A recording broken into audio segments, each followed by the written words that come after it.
Hello chess lovers, Suren here, and in this video I want to share with you a chess miniature which 18-year-old Mikhail Tal played against 5-time Belarusian chess champion Vladimir Saigin. The game was played in 1954 in Riga in a match for USSR master title.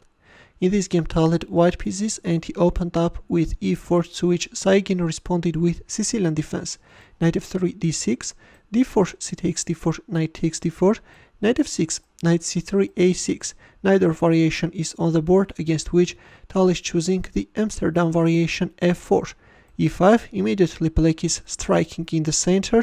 Knight f3, knight bd7, bishop d3, bishop e7, a4, preventing any possible counterplay on the queen side, after which both players castled king side, and knight c5. In here, other alternative is e takes f4, but black proceeded with his idea and put his knight on c5. King h1, a prophylactic move. Queen c7, queen e1. On this diagonal, the queen can be very useful when organizing the attack. And also from here, white queen is keeping an eye on e4. Bishop e6. Not the best move. According to modern theory, rook e8 is considered to be the main move. After which, if needed, black can strengthen his king side with bishop f8. Instead, in our game, we see bishop e6. The problem with this move is that this is allowing white pawn to step forward with a tempo, after which Saigin was forced to move his bishop once again, bishop d7. Of course, he lost a precious time. g4. In return, Tal is already making a sacrifice, but accepting the pawn sacrifice can be very dangerous for black, because this is allowing white to rely on the vulnerability of the g file. But with g4, white not only intends to open up the g file, but also once you are accepting the pawn sacrifice, you no longer have control over the d5 square, and knight d5 can create too many problems for black. If queen d8, then queen g3 can follow. And now what are you going to play? If knight f6, then bishop h6. If knight e8, then rook g1, intensifying the pressure. And yeah, in this case, white can easily win. That's why after bishop h6, black should play g6. But after f takes g6, f takes g6, white can play bishop c4. And there are too many threats on the board. Black is in trouble. Let's go back. In our game, after g4, black didn't dare to accept the pawn sacrifice, instead decided to go for a breakthrough in the center.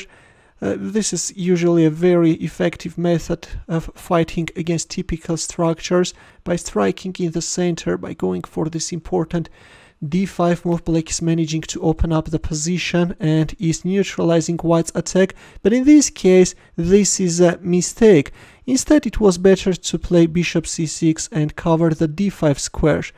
And now if a move like g5, then knight h5. This is something which in 1986 was seen in a game played between John Nunn and Lajos Portish. Nunn played f6, and after bishop d8 played queen h4. White has a nice attack, but black is still holding. That game Nunn won, but this is of course a preferable line than the one which we see in our game. In our game, after g4, d5 was played, and the g-pawn stepped forward, once again g5 attacking black knight. And now if you move away your knight, then you will lose the pawn on d5.